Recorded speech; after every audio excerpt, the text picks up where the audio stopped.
Right, so welcome to Combe Grove, another episode of the podcast. I'm Graham Eastgate, lead Metabolic Health Coach at Combe Grove, and with me is... I'm Maddie, I'm a student nutritionist here at Combe Grove. So we're going to talk about protein today. What we do here at Combe Grove, myself and Maddie, we generally work mostly with the metabolic membership. Part of that entails testing people when they first join Combe Grove to see what their body composition is like.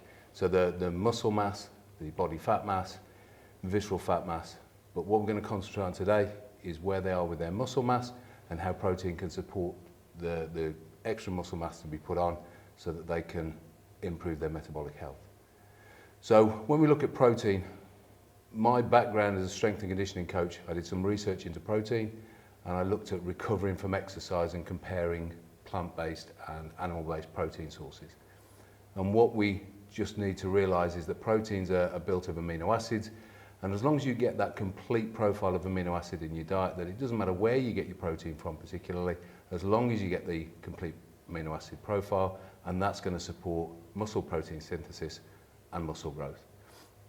So what we realise at Combe Grove is that with metabolic health, the more muscle mass you can maintain or improve, the more your body will deal with the sugars that you take in and be able to soak up, like a sponge, soak up those sugars, and that you can just function better with more muscle mass.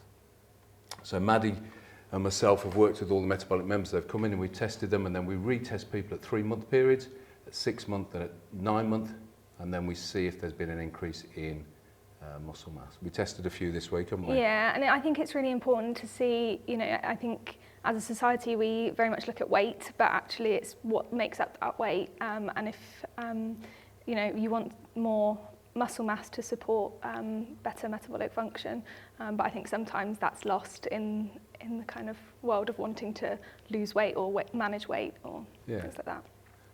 I think when we look at obviously the metabolic members, but we look at ourselves and we bring sort of personal histories to things. So my weight is actually heavier than when I started working at Combe Grove, but I know that my muscle mass is greater. So I know from looking at the body composition that I've improved my overall composition slightly, so that my muscle mass is greater, my fat mass is reduced slightly, rather than just looking at the headline figure that I'm a kilo or two heavier. I'm not worrying about that because I know it's the right sort of weight I'm putting on. And the question is how we support that with what we eat. So at Combe Grove we advocate two main things, obviously a lower carb approach, higher protein approach, and then we look at time restricted eating, so as to where we fit that food that we take in during the day. Now, I looked at some of the research lately, and I did a podcast with Rebecca recently, and we looked at when you had your protein, whether you were going to have it post-training, and there's a lot of research out there that says that a 2-hour metabolic window exists after training. So I changed when I ate my protein. So I come to work, I train first thing in the morning, and then I don't eat generally till about 12:30, 1 o'clock in the day. And I changed that. I started trying to get my food in earlier, in that window of 10 a.m. in the morning-ish, something around there, within 2 hours of training, but I felt sluggish. It didn't work for me. I just felt that I was eating way too early. I felt a bit tireder, a bit just hungrier all day because I'd started eating early. And that was just, I think we just have to appreciate that everyone's slightly It's very different. personal, yeah. Definitely. And there's definitely that to consider if you are taking on time restricted eating, because it's such a personal thing. I think I kind of grew up believing that I had to have breakfast, lunch and dinner, but actually, you can push things around to when you're actually hungry and when your body feels like you need to eat. Starting your day off with protein is a good thing. Yeah, it's great. It's a personal thing as to what time that is. So for me, so my background in football meant that I was eating one meal a day and then having protein shakes and protein bars around that. But in a performance environment, they were still high carb options. And the 1 meal a day, I would then crash and burn about 5 p.m, 6 p.m. when I got home. Having come to Combe Grove now, I've changed that to a 2 meal strategy. So I eat 12:30 and I eat 5:30, 6 p.m. in the evening. And that's easier to get my protein in. So my protein requirements are met more easily across 2 meals. I don't feel the need to snack, but equally, I don't want to eat too early after training. So I might miss out on some muscle protein synthesis. I might miss out on some muscle gains, but for me, the importance is that I feel well, I feel healthy, and then I'm getting my nutrition across the day. Yeah, definitely. And I think interesting point to bring up maybe is the protein shakes and protein bars. I think it's important to look at ingredients, definitely, because a lot of them have hidden sugars and things like that. But also, I think there's a bit of a craze around protein. And I think, whilst, yeah, it's great, we need protein, it's completely vital. I think approaching it from a food first angle rather than going directly to shakes and bars is quite important as well. Like trying to find foods. Obviously, if you're on a plant-based diet, you've got to combine more foods to be able to get that complete range of amino acids.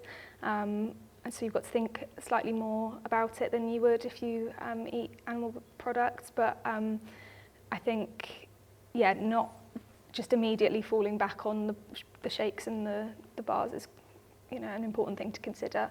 I think, well, definitely at Combe Grove, we look at the whole food aspect, don't we? We look at real quality nutrients, quality food products, whole food, minimally processed. And as soon as you go to the shakes, which have their place, but they are a processed product, and they're going to, as Maddie said, they're going to add in all sorts of different sugars, sugar substitutes that we don't necessarily want or need. And they're also expensive. A lot of the time as well. Be, and I think it's necessary to see that protein doesn't have to be an expensive kind of craze or a fad. Really, it is an important thing that we will always need as humans. So when we look at the protein, so some of the recent research is talking about. So we at Combe Grove just advocate that you make sure that you get sufficient protein across the day. So we're looking at something like 1.2 grams of protein per kilogram of your ideal body weight. So we're looking, so for someone like myself, or 1.5 grams per kilogram of ideal body weight. So for someone like myself, I'm looking at trying to get in between 120, 150 grams of protein a day. And when I was taking in 1 meal a day, that's really tough to do, especially I'm plant-based, so that's really tough to get in on that 1 meal. And so I went to the shakes and the protein bars as a way of making sure I got those levels. Now across 2 meals, that's a lot easier. So we try and sort of look at trying to get 30 grams of protein minimum per meal. So for me, on 2 meals, I up that considerably, and I make sure that both my meals are protein heavy. I don't feel the need to snack in between, but if I do snack, generally it's something healthy like nuts. I don't generally go for the fruit options, I go for the protein options. Maybe a few berries or something in there if I'm mixing it up. But just making sure we get the protein across the day is the key thing. Yes, there might be benefits in an anabolic window after training, that you can get your protein in straight after training. Yes, there's research to say that it's really important to get 30 grams of protein in your first meal to kickstart that metabolism, to kickstart the muscle protein synthesis. But if that doesn't suit you, then you have to take the approach, well, as long as I get it in through the day, then I'm going to support muscle growth, and that's going to support your metabolic health. Yeah, and that I think leads us into time-restricted eating quite nicely. So there's lots of different ways to implement that. You could have, obviously we all fast overnight, but it's just about extending that fast a little bit longer to allow your body to kind of reset, if you like. And potentially there's benefits in terms of improving insulin sensitivity as well. But I think, considering when you feel hungry, so, I used to eat at 7 o'clock in the morning and right through till 8 p.m. roughly, just having breakfast, lunch and dinner, and I did snack as well. But now I'm in a position since coming to Combe Grove where I've kind of realised, well, actually I don't need that energy straight away in the morning. I can actually last a bit longer, and I now don't eat until about 10:30, 11 o'clock, and I'm absolutely fine. I think I always used to think that I would, be in a bad mood or just feel a bit dizzy or whatever, but actually that's not the case, and you kind of train your body, but it's also just what your body requires and when it requires it. But trying to get that protein in that first meal of the day then keeps you sustained and keeps you fuller for longer, so you can last a bit longer without snacking, which is quite, it's just something to consider that I think we don't necessarily consider, because sometimes we'll just grab something quick in the morning before work or whatever. So it's just kind of taking a bit more time to consider what you're putting in your body. So on the other side of that is if we get to late evenings and there's evidence to show that having a pre-sleep protein of some description can support muscle repair. But I don't know about you, if I eat late, my sleep's disturbed. Yeah, so it's definitely not something that suits me, but we're all individual. And for me, anything past 6 p.m. really eating that late tends to mess with my food the next day, because my sleep, and then if we have a bad sleep, we make potentially bad choices on the back of a bad sleep. But again, life gets in the way. I went out for a lovely meal the other week with friends. It was a late meal, and I intended to extend my fast the next day and not eat till later in the day. But I was starving hungry in the morning. I had a bad sleep, really hungry. So I changed my plan and just said, right, I'm gonna eat earlier and then extend my fast the next day. So I closed my window down on the Sunday, ate really high protein in a 3-4 hour window, and then fasted through Sunday through till Monday, because that was sort of a reset for me, because that's just how it worked. But it's each to their own on how they fit in their nutrition. Definitely, and I think not being strict with yourself and saying I have to fast for 16 hours or whatever. If you do that one day a week and then the next day it doesn't happen, it doesn't matter. You can kind of slot it around your lifestyle and what you're doing. You don't have to have that strict of a routine, although your body might start to kind of want that routine. So I think kind of a balance. So for me, I do a 16-8 restriction. So I do 8-hour eating window and a 16-hour fast. But that'll stretch, that'll shorten, that'll vary depending on where I am with work, with getting home, with going out. It'll just vary. So I don't beat myself up over it. I feel good on that. But there's variety that has to fit in with the day-to-day, and even extending that period, you still get a lot of the benefits from metabolic health in a longer window of eating. But the 16-8, the research seems to suggest that that's a really good window for most people to get the metabolic benefits of time-restricted eating. But the key there is that when you're eating, that it's good quality food. That's what I was just about to say. Yeah, you can't just eat ultra-processed food and think, oh, it's fine, I'm doing it in a shortened eating window. 8 hours of junk just will catch up with you eventually. But it's just, as long as we get quality in, then we'll support our metabolic health. That's super shot. Yeah, definitely. And do you want to talk about some of the benefits of protein, like in terms of leucine and? Yeah, so so when I did my research, when I was comparing plant-based and animal-based protein, looking at recovery from exercise, then one of the major amino acids that seems to be responsible with that recovery process is leucine, and there's less leucine, it's less bioavailable in plant-based products. So I had to match up. So I had to add leucine to the plant-based product. I also had to add some sugars to the plant-based product to match up with the whey protein that we were using. So once we'd gone like for like on the product, but the leucine seemed to be the key thing that we had to make sure that corresponded in both products. And then our athletes trained, created muscle damage, and then the difference we did is we put everybody on a plant-based diet, so there was no interference from their dietary position. So the only difference was whether they were having a whey animal-based recovery drink or a plant-based recovery drink. And then there was no difference in their recovery, as long as the amino acids were the same. But leucine is really key. And as we get older, so as I age now, I have to change my training. So one of the first things you tend to lose as you get older is your power. So you can still train, but you lose that ability to produce power. So I make sure that I train different varieties of training through the week. I get different food sources through the week and through the day, making sure that everything is balanced and and from a decent nutrition perspective. And then with all the knowledge that we have at Combe with the nutritionists and dietitians in the office, if there's ever a question, you've got someone to ask. It's the best place to be to ask the question, isn't it? Definitely.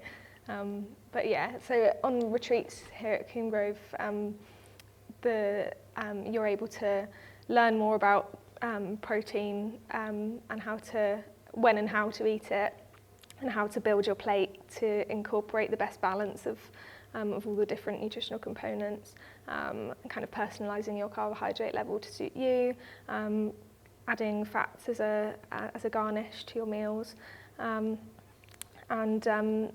I think that they also eat with the 16-8 window, I think, is it? Or 16-8, yeah, 16-8 is what we do with the retreat. Yeah, it's about an 11 a.m. brunch and a 6 p.m. dinner. 5:36. Yeah. So, yeah, that's just kind of incorporating it, and then you get the knowledge of the dietitians and the nutritionists to kind of learn more about it. But I think that element of leucine is quite niche. Not many people, I think, talk about that. No, I think it gets to the sort of the minutiae, the science side of things, and what amino acids are essential, what are non-essential, what you can produce within your body, and what you have to take in your diet. But from a practical point of view, for most people that are on animal-based diets, then getting that complete profile of amino acids from your diet is not an issue. For plant-based diets, then yes, there is going to be that consideration that you have to go to various sources of pulses, beans. Tofu is a complete protein, so you can go for your tofu tempeh or seitan, which is a soy-based product but with wheat gluten added to give it a different texture. So there's always ways around making sure you get that amino acid profile, and that's the key thing, is the building blocks to help your muscle recovery and your muscle growth. And then in relation to that, we just need to put it into the aspect of the other sort of route of metabolic health that we look at with movement. So to have the protein, you have to have movement, you have resistance in your muscles that causes them to slightly break down, and then the muscle helps them grow back bigger and stronger. That's the underlying key. That's the key to causing some micro damage in your muscles to help them then grow back bigger and stronger. And as we get older, that becomes harder. Muscle atrophy takes place where the muscle wastes a little bit. So we have to keep that some form of resistance. Now, it doesn't have to be in a gym. That can be walking uphill. It can be whatever resistance you put through the muscles, and then taking the protein to support recovery. Yeah. That's where we need to look at. Yeah, definitely. What would you say your favourite source of protein is? Oh, no. Tofu. I've been having sticky sesame tofu for the last 2 weeks, and I've changed it to spicy crispy today. Golly. That's mixing it up a bit. So that's pushing the boat out. So yeah, so I'll see what that's like today. But I'm making sure that my first meal, which will be 12:30, is at least 30 grams of protein. Normally, it's a lot higher for me. Normally, I'll make that around about 50 grams of protein, maybe even 60. So if I'm at home, I'll throw some nutritional yeast into something that I'm making. My wife will make something in the evening that will be really nutritious. The big thing we've changed is since I've been working at Combe, there's only 2 real tweaks that I've made. We've reduced our potatoes and changed them for celeriac. So if we have mash or the topping of a pie, it'll go celeriac. And then I've reduced and changed my bread. So I go a high protein rye bread now, or I don't bother. Yeah. I think it's changing your meals because you realise that actually you don't need that carbohydrate element as much. Like, you know, if I was to have a curry, then actually you can have a curry with salad, and that's quite a good lunch as well. You don't have to have a massive portion of rice. Obviously, you know, some rice is fine, you know, but and obviously aiming for whole grain rather than white is always best if you're going to have that carbohydrate in your meal. But just having those substitutes like celeriac or butterbean, we make a butterbean mash here in the cooking demos, which is really good. So it's just having those little swaps in the back of your mind to work with and complement the protein sources. I think I've found that I've swapped things and then I realised I'm not bothered. And so my bread is not as much. And Yeah, if it is, same. and I think if it is, so I talk in a presentation to the retreat about movement, and I talk about mindful movement, and mindful eating, and mindful of what we're taking in, and mindful of what we're buying. You look at it, you think, do I really need that? Do I want it? It's not very good, so I'm not going to bother. If it's not in the house, then your environment comes in. But I think for me, making those swaps, I've realised actually I don't want it. So we're buying quality ingredients, quality foods, and making sure that everything we're having is just a quality product. Definitely, and it's making it sustainable for you and your lifestyle. Yeah. Because you want that consistency as much as you can, I think. And being mindful and about what you're eating, and whilst you're eating it as well, and appreciating the food and the flavours that you're having is a really good thing. I think, just finishing on that,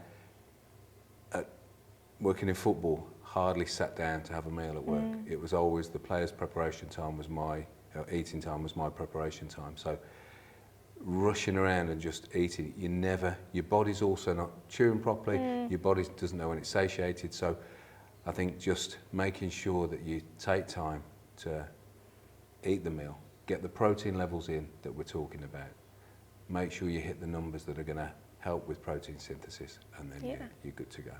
Yeah, definitely.